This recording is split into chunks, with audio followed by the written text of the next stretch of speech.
14. Pan-Germanism.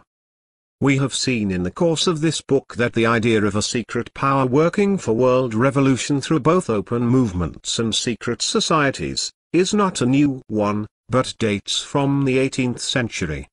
In order to appreciate the continuity of this idea, let us recapitulate the testimonies of contemporaries, some of which have been already quoted in their context, but which when collected together and placed in chronological order make up a very remarkable chain of evidence. In 1789 the Marquis de Luchet warned France of the danger of the Illuminati, whose object was world domination.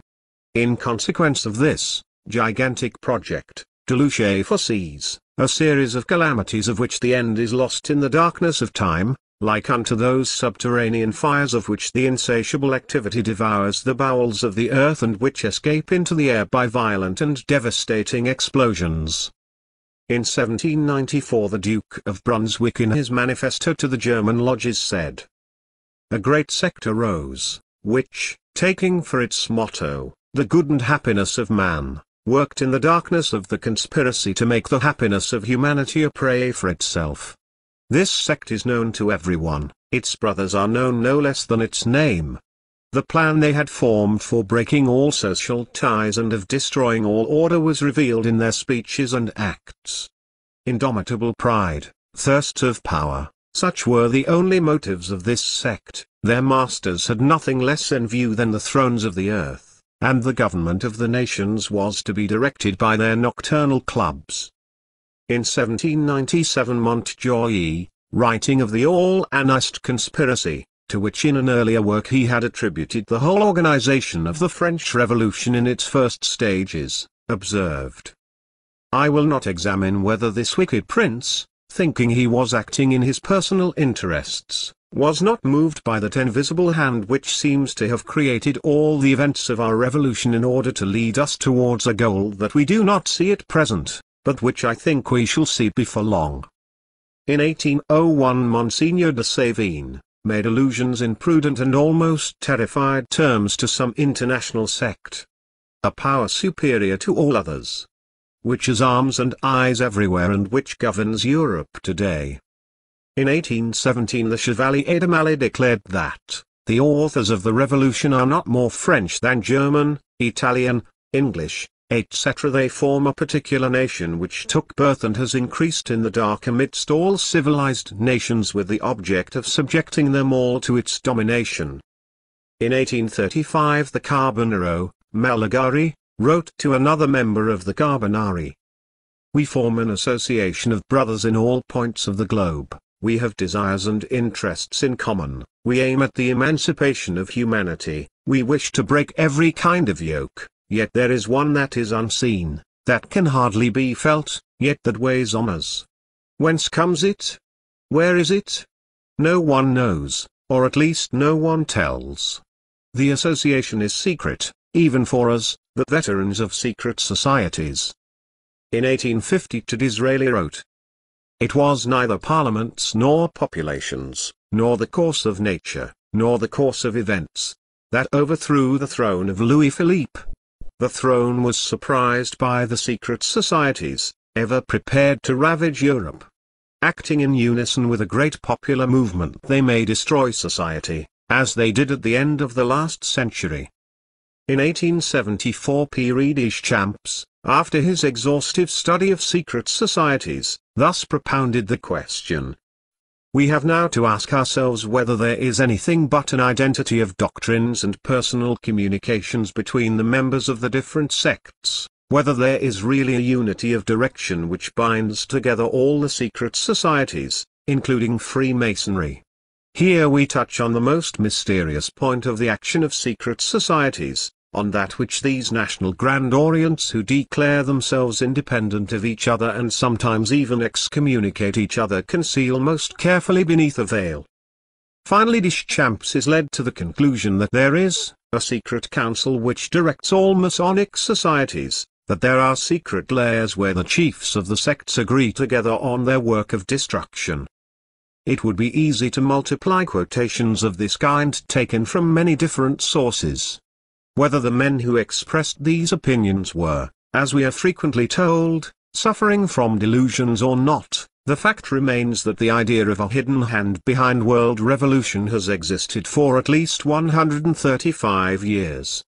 And when we compare these utterances with Monsieur Copenelbensly's description of an inner circle secretly directing the activities of the Grand Orient, and with the conclusions reached by members of other secret societies, that such a circle exists behind all occult and Masonic societies of a subversive kind, we are necessarily led to inquire, is the one circle or rather one power behind both open and secret organizations working for the overthrow of the existing social order and Christian civilization?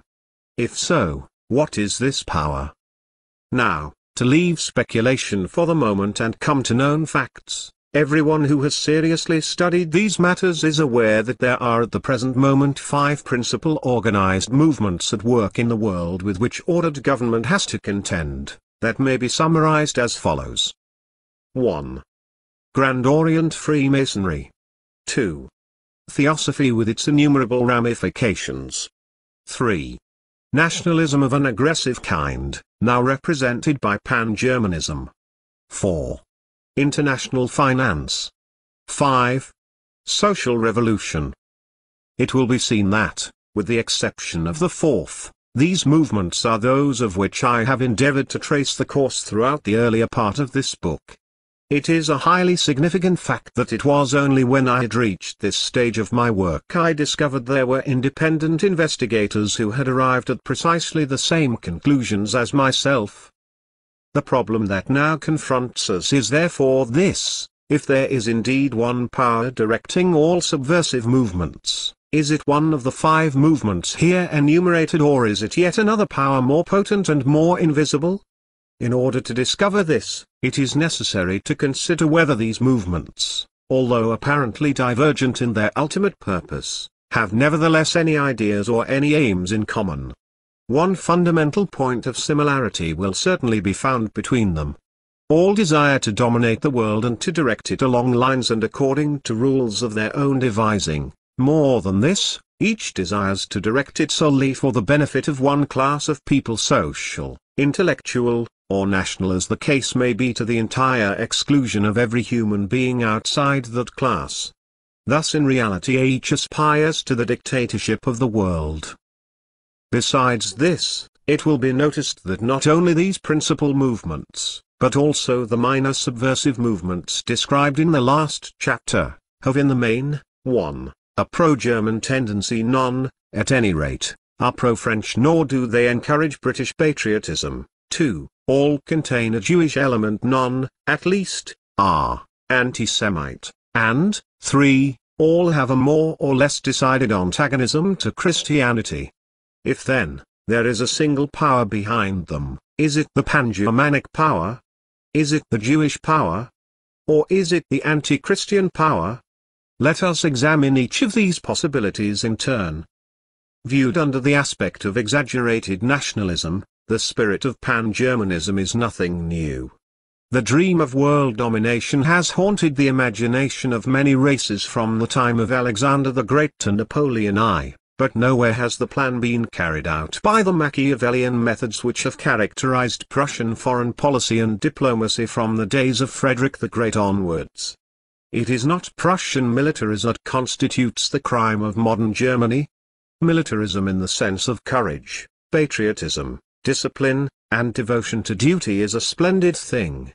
But the spirit of Pan-Germanism differs from the British conception of patriotism in that it overrides the rights of all other peoples and seeks to establish its domination over the whole world. Under German domination every German would be free and every other human being a slave.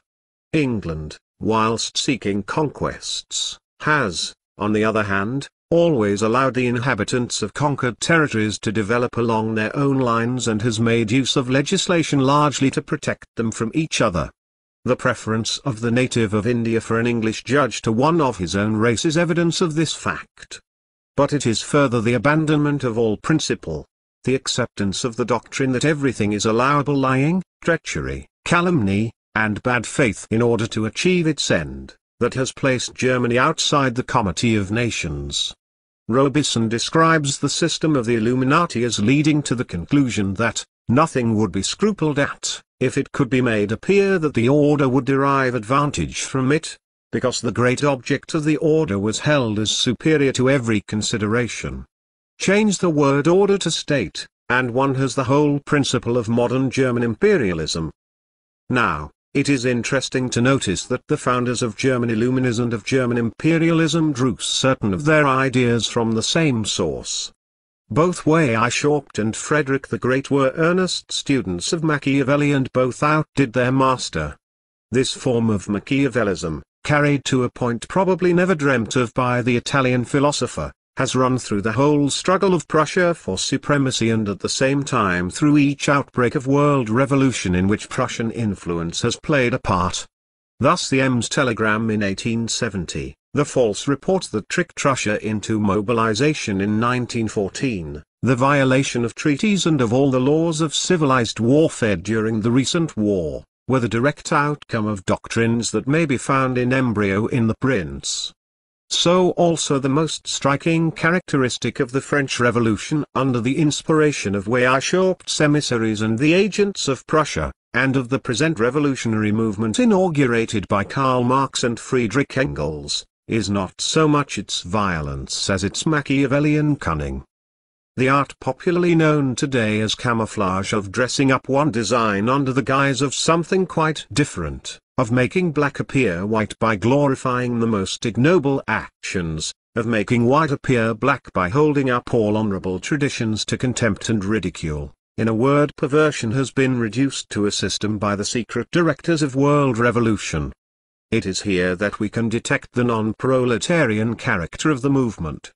The working man of all countries is the least Machiavellian of beings. His weakness lies in the fact that he is too inarticulate, that he does not know how to put his case even when he has a good one, still less to make a bad one appear plausible. It was not until world revolution was taken over by the faction described by Bakunin as the German Jew Company, that it reassumed its Machiavellian character and gradually became the formidable organization it is today.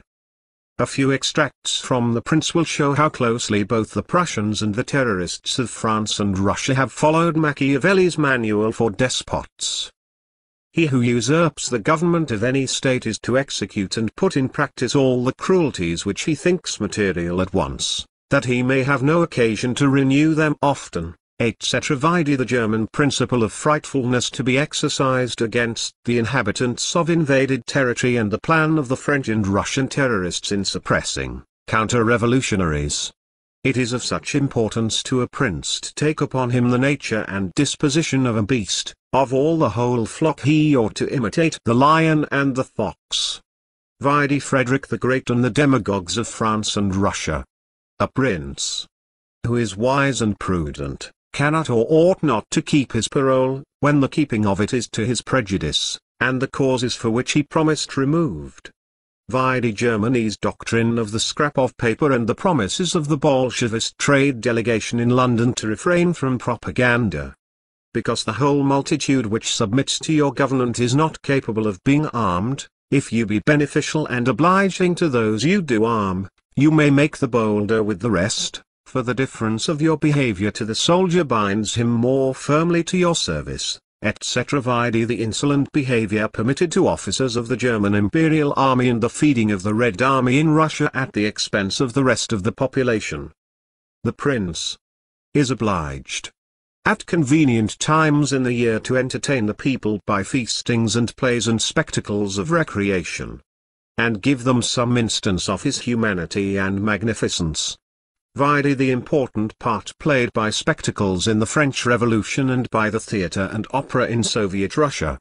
Always the same plan of pain et circenses. Just after the fall of Napoleon, a French writer published a book describing the methodic perversity of the revolutionary leaders and the revolution as the beginning of Machiavellian regime. How did this system come to be established in France unless under the guidance of Weishaupt's emissaries and the agents of Frederick the Great and of the Illuminatus Frederick William A. Germany was well able, however, to defend herself against the devastating doctrines of Illuminism. always the home of secret societies, she became by the end of the 19th century the spiritual home of socialism. Yet although this might appear to present a danger to German imperialism, no country has remained so free as Germany from serious agitation. It has been well said that the Germans are theoretically more socialistic than other nations, but they are far less revolutionary. The truth is that the rulers of Germany have always known that they could count not merely on the servility of the people but on their ardent national spirit. A strong vein of patriotism ran through all the secret societies, even of the most subversive variety, and it was the German student orders, whence the Illuminati drew their disciples, that became also the recruiting ground for the German imperialist idea. Instead of combating subversive forces, German imperialism adopted the far more skillful expedient of enlisting them in its service. It was thus that in Germany Freemasonry became a powerful aid to Prussian aggrandizement. From 1840 onwards the word of command to all the lodges went out from Berlin, and in the Revolution of 1848 the Freemasons of Germany showed themselves the most ardent supporters of German unity under the Gis of Prussia. Later, Bismarck with superb ingenuity enlisted not only Freemasons and members of secret societies but socialists and Democrats in the same cause. Lassalle and Marx contributed powerfully to the cause of Pan-Germanism. Dammer, who succeeded Lassalle as head of the Socialist Party, instructed his successor Fritzsche that, in the meetings which took place in Saxony, whilst putting forward socialist claims, they must not fail to demand the unity of Germany under the domination of Prussia. Fritzsche was personally to render an account to Bismarck of the results obtained at these meetings. Even as far afield as Italy, Bismarck succeeded in imposing the policy of German autocracy on men who were ostensibly marching in the vanguard of liberty. "I believe in the unity of Germany," Mazzini wrote to Bismarck in 1867, "and I desire it as I desire that of my own country. I abhor the empire and supremacy that France arrogates to herself over Europe." Before 1870 Freemasonry everywhere on the continent helped the cause of Germany. The occult power preached pacifism and humanitarianism in France by means of French Freemasonry, whilst it preached patriotism in Germany by means of German Freemasonry. So although throughout the 19th century the rulers of Germany permitted the dissemination of ideas antagonistic to religion, until by the dawn of the following century the very idea of God was rooted out of the minds of many German children, the imperial government was careful that nothing should be allowed to weaken patriotism. Indeed, the Pan-German obsession into which German patriotism became transformed under the influence of such men as Dietrich and Bernhardi was no less than revolutionary socialism, fortified by irreligion because founded on the law of force and the absence of all moral scruple. It is thus not militarism in the accepted sense that has rendered Germany a menace to the world, but the Machiavellian plan of using for export doctrines sternly repressed within her own borders. I shall not enlarge here on the crime of the German imperial staff in sending Lenin and his fellow Bolsheviks to Russia, because I have already dealt at length with this question in a controversy that appeared in the Morning Post 2 years ago. But whilst acknowledging the fair and courteous line of argument adopted by my German opponent, with which on certain points I found myself completely in agreement, I was obliged to recognize that the bar to any real understanding between us lay in the impossibility of persuading him to recognize the principle that all means are not justifiable in order to obtain one's ends. This is how he expresses himself on the subject. If Mrs. Webster reproaches Germany for having employed seditious propaganda in the countries of the Allies, it may simply be brought to mind that all is fair in love and war. In a war, in a fight concerning life and death, one does not look at the weapons which one takes, nor at the values which are destroyed by using the arms.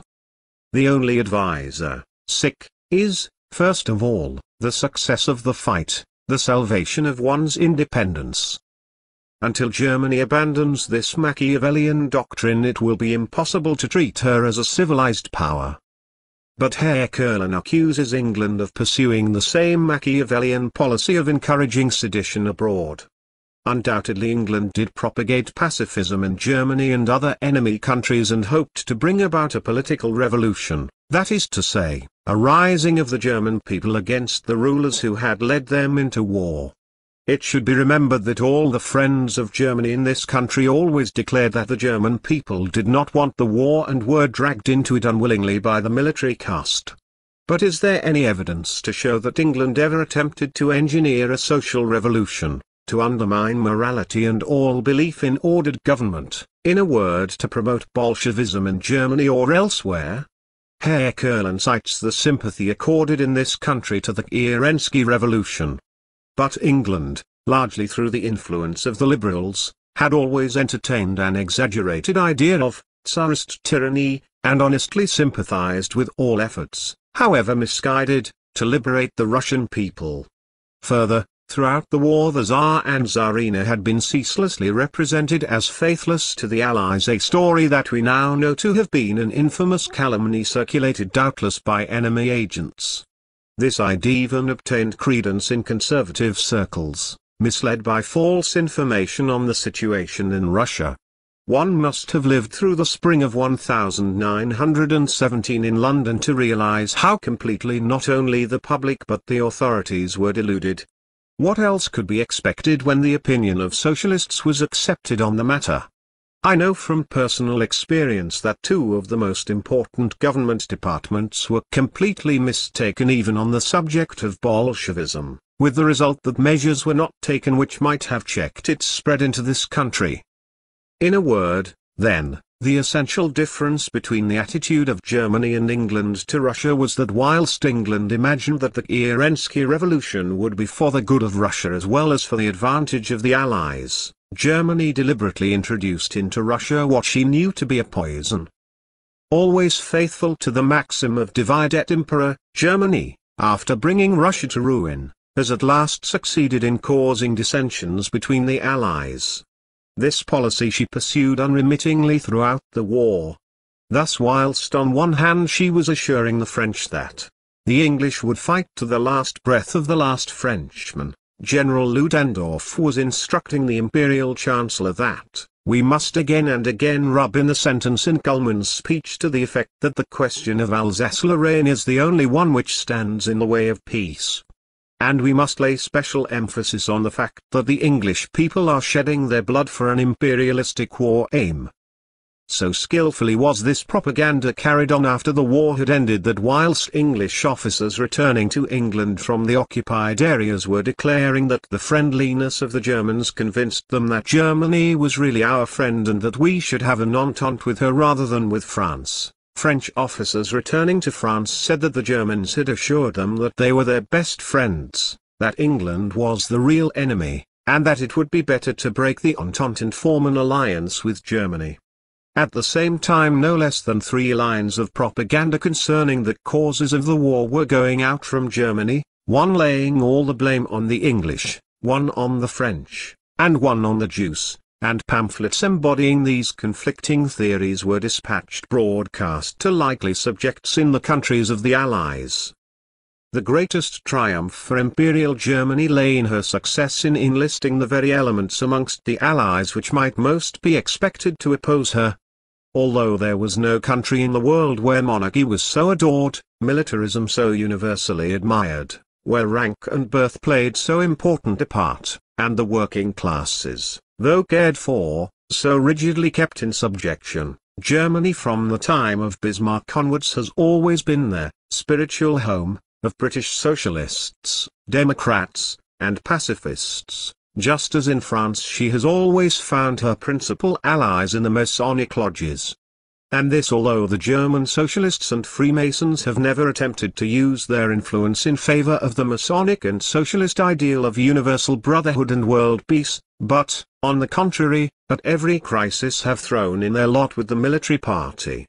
Thus before the Franco-Prussian War, whilst French Freemasons of the Low Concordia and the Socialists of the First Internationale were urging their brothers to rely on German socialism to avert a conflict, the Prussian lodges were shouting Hoch to the national colors and chanting the praises of King William and the Prussian sword, and the German Social Democrats were applauding the cause of German unity. Exactly the same thing happened before the recent war, when George assured his fellow socialists that at the first sign of conflict he had only to communicate with Berlin in order to enlist German socialism in the interests of peace. Yet on the declaration of war the German socialists voted solidly for war credits, whilst the British socialists opposed participation in the war and even in some instances expressed sympathy with Germany. And let it never be forgotten, it was not socialist Germany but Imperial Germany that won the allegiance of our so-called Democrats. In spite of this betrayal by the socialists of Germany, in spite of the fact that they have contributed nothing to the cause of international socialism or of world peace, the British Labour Party never until its accession to office wavered in its policy of publicly advocating the cause of Germany. With the exception of the Social Democratic Federation, every socialist body in this country has proclaimed pro-German sentiments, and Justice alone, of all socialist organs, has expressed its sympathy for the sufferings of France. In fact, any socialist who dared to champion the cause of France immediately lost his influence and position in socialist circles. As to the Daily Herald, had it been edited in Berlin it could not more faithfully have supported German interests.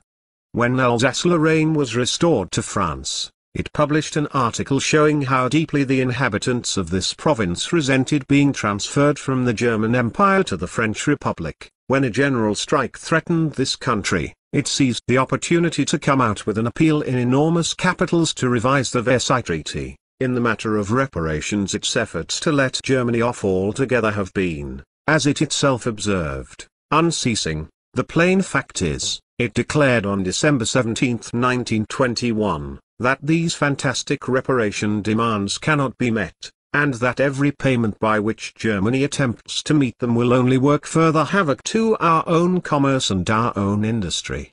We have urged that ceaselessly for 3 years. Today even the Premier begins to see that we were right, that the interests of this country demand the scrapping of the whole bad business of making Germany pay. Indeed, when the interests of Germany were concerned, this paper, which Lenin has described as our own organ, but which might still more truly be claimed by Ludendorff and Stinnes, was quite ready to throw socialism to the winds and plead the cause of capital. At the very moment that it was advocating the Labour policy of a capital levy on all fortunes exceeding £5,000 in this country, the Daily Herald waxed almost tearful over the iniquity of France in attempting to touch the pockets of German multimillionaires whose profits, it went on to explain elaborately, were not nearly as huge as might appear in view of the decline in the purchasing power of the mark. The decline in the purchasing power of the pound had, however, never been taken into account when assessing the profits of British employers of labour. We have only to follow point by point the policy of the British Labour Party since the war to recognise that whilst the measures it advocated might be of doubtful benefit to the workers, there could be no doubt whatever of the benefit they would confer on Germany. With 1.25 million unemployed and large numbers of the working classes unable to find homes, the professed representatives of Labour have persistently clamoured for the removal of restrictions on alien immigration and alien imports. So although through the trade unions the British worker was to be rigorously protected against competition from his fellow Briton, no obstacles were to be placed in the way of competition by foreign, and frequently underpaid, labour. That this glaring betrayal of their interests should not have raised a storm of resentment amongst the working classes is surely evidence that the Marxian doctrine, the emancipation of the working classes must be brought about by the working classes themselves, has so far led to no great results. Emerson truly observed, so far as a man thinks, he is free. The working classes can never be free until they learn to think for themselves instead of allowing their thinking to be done for them by the middle-class exploiters of labor. The hand of Germany behind socialism must be apparent to all those who do not deliberately shut their eyes to the fact, and it is significant to notice that the nearer socialism approaches to Bolshevism the more marked this influence becomes. Thus although certain socialist groups, such as the Social Democratic Federation in England and the Socialist Party in France, have not become Germanized. The avowed communists in all the Allied countries are strongly pro-German. This is the case even in France, where the Bolsheviks find fervent supporters in the group led by Marcel Kitchen, Froissart, and Longuet, grandson of Karl Marx. The organization of the Bolshevist movement is indeed throughout owed a great deal of its efficiency to German cooperation, provided not only by the socialist but by the monarchist elements in Germany. It is necessary in this connection to understand the dual character of the German monarchist party since the ending of the war. The great majority of its adherents, animated by nothing more reprehensible than the spirit of militarism and an aggressive form of patriotism that clings to the old formula of Deutschland beherrscht, are probably strangers to any intrigues, but behind this mass of honest imperialists, and doubtless unknown to a great number, there lurk those sinister organizations, the Pan-German secret societies. Many of these, as for example the Ostmarkenverein, ostensibly instituted for the defense of German interests on the Russian frontier, existed before the war. Indeed, there is little doubt that they have continued without a break since the days of the Tugendbund and have always preserved their Masonic and Illuminized character. But since the beginning of the Great War, and still more since the armistice, their numbers have increased until in 1921 they were estimated to run into 3 figures. Moreover, as in the time of Weishaupt, Bavaria is still a center for secret society intrigue, and it was here that Esserich founded the Einwann, or sometimes known as the Orge Organization Esserich, with Munich as its headquarters. The Orge was followed by the formidable murder club known to all the world as the Organization C, or Consul, named after its founder, the famous Captain Ehrhardt, whose nickname was Der Herr Consul. During the year 1921 no less than 400 political assassinations were reported in Germany and said to be the work of secret societies. Amongst the crimes attributed to the initiative of Organization C were the murders of Herr Risberger and the attempt on the life of Herr Sidman. 80 persons arrested for complicity in the murder of Herr Rathenau were also said to be members of the same society. But as in the case of all secret societies, the visible leaders were not the real hierarchy. Behind this active body there existed an inner circle organized on Masonic lines, the Druidin Orden, a name unknown to the public. And behind this again another and still more secret circle which appears to be nameless. It is these inner rings which, whilst remaining monarchist in Germany, work for other ends abroad, and are connected with the world revolutionary movement. This alliance between the two extremes of ardent monarchism and revolutionary socialism existed at the beginning of the war or even earlier, and, as is now well known, it was the Jewish Social Democrat, Israel Lazarevich, alias Helf and alias Parvus, who arranged with the German General Staff for the passage of Lenin from Switzerland to Russia, accompanied by Karl Radke, the Austrian Jew deserter, and a number of other Jews. Now, Switzerland has been for hundreds of years a center of revolutionary and secret society intrigue. As early as the 16th century the Pope, writing to the kings of France and Spain, warned them that Geneva was un foyer éternel de révolution, and Joseph de Maistre, quoting this letter in 1817, declared Geneva to be the metropolis of the revolutionaries, whose art of deception he describes as the great European secret. Elsewhere, a year earlier, he had referred to Illuminism as the root of all the evil at work.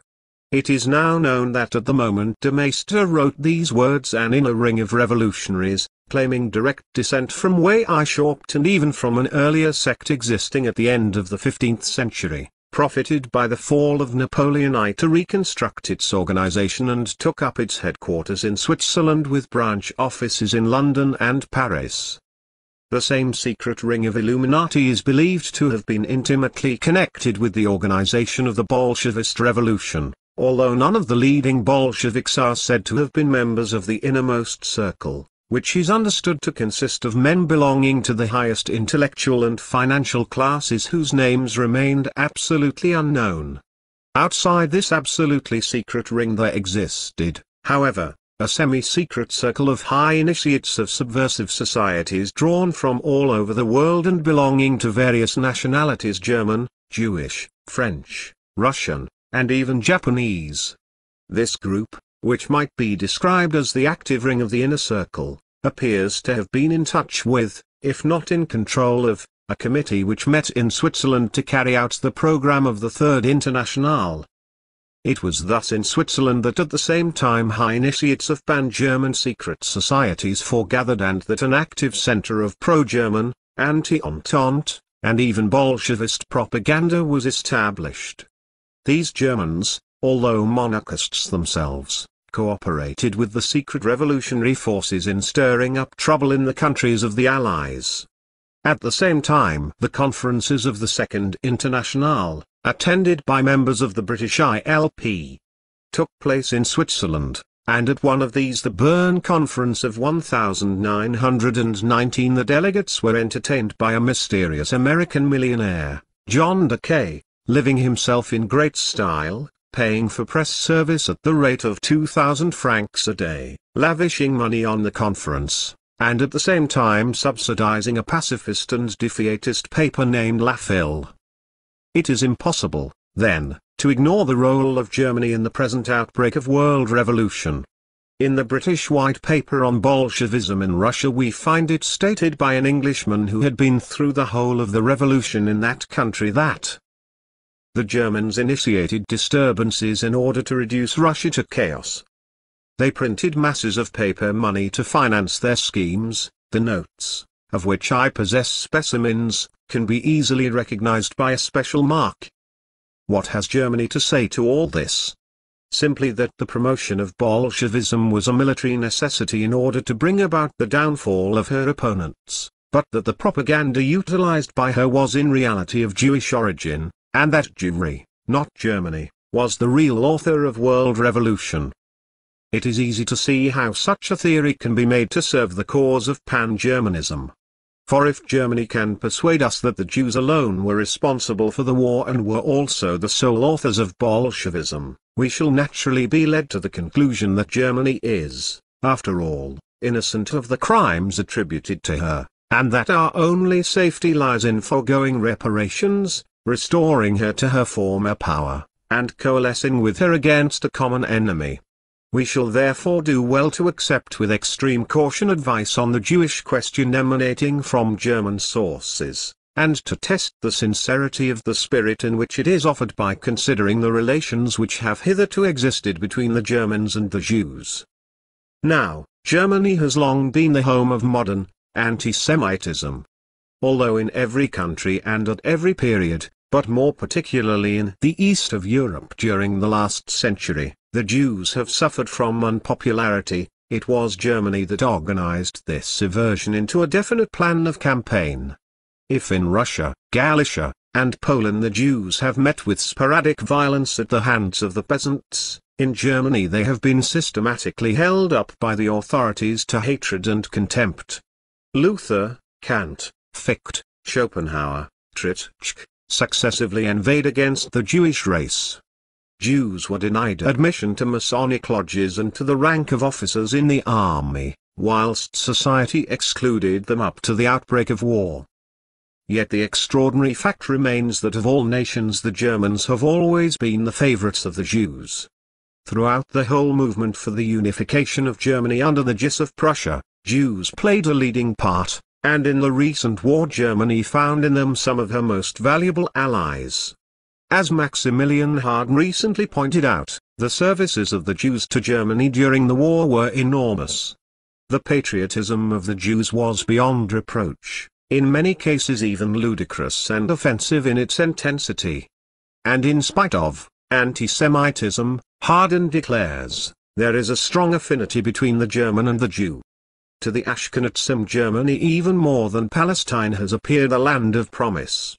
Thus some years before the war Professor Ludwig Geiger, leader of the liberal Jews of Berlin, denounced Zionist sophisms, in the words, "The German Jew who has a voice in German literature must, as he has been accustomed to for the last century and a half, look upon Germany alone as his fatherland, upon the German language as his mother tongue, and the future of that nation must remain the only one upon which he bases his hopes. How are we to explain this unrequited devotion?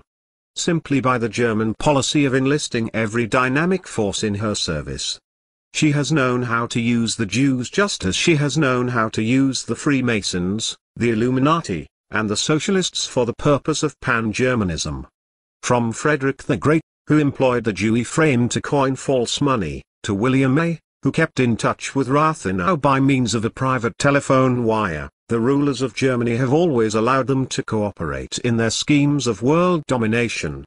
As the allies of Bismarck, who used them freely to fill his war chests, the Jews directed the power of the secret societies in the interests of Germany. In 1871 the Jubelkrieg acted as advisor to the new German Empire as to the best method of wresting indemnities from France. And Germany, whilst heaping insults on the Jews, nevertheless fulfills certain conditions essential to Jewish enterprise. Unlike England and France, she has never allowed herself to be seriously weakened by democratic ideas, and therefore to the Jews as to British believers in autocracy she represents the principle of stability.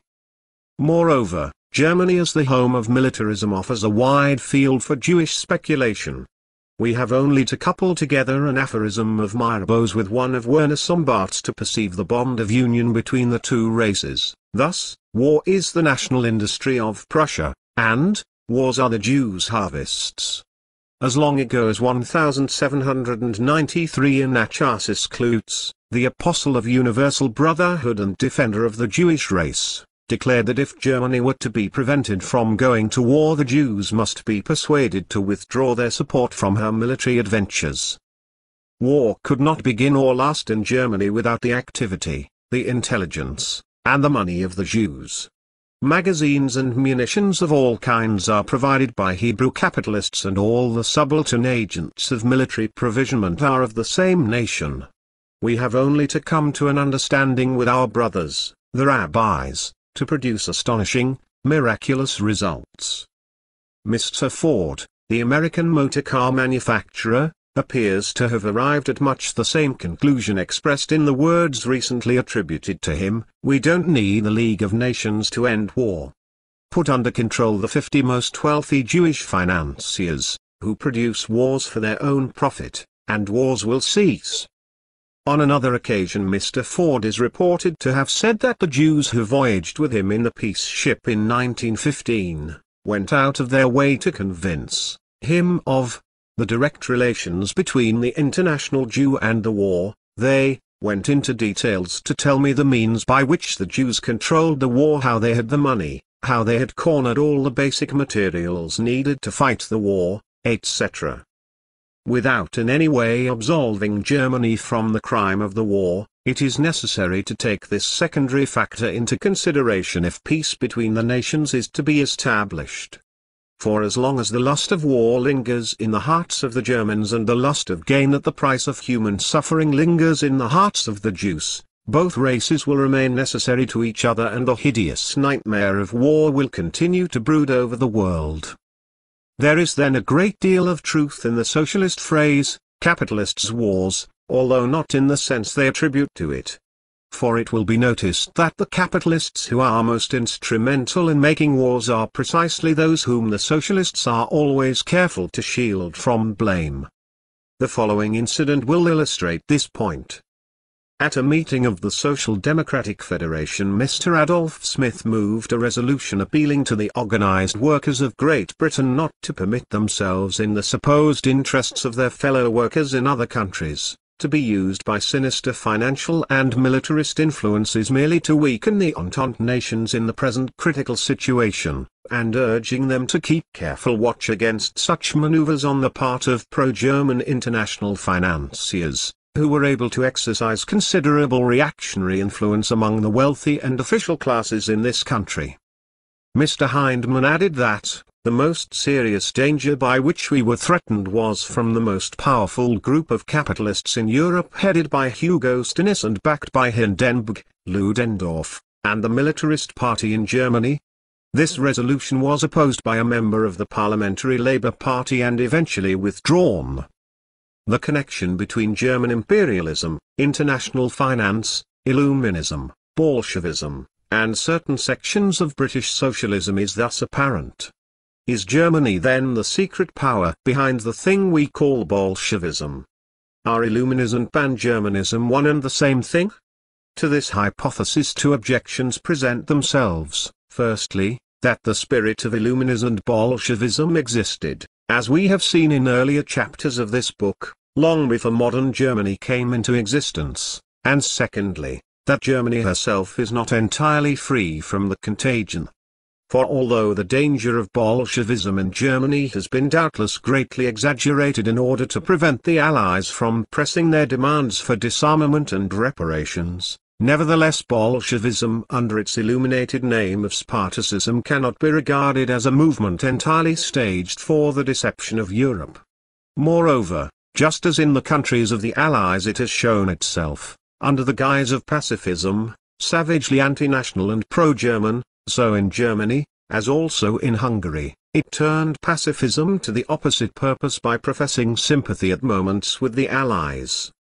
It is clear, then, that besides Pan-Germanism there is another power at work, a power far older, that seeks to destroy all national spirit, all ordered government in every country, Germany included. What is this power? A large body of opinion replies, the Jewish power.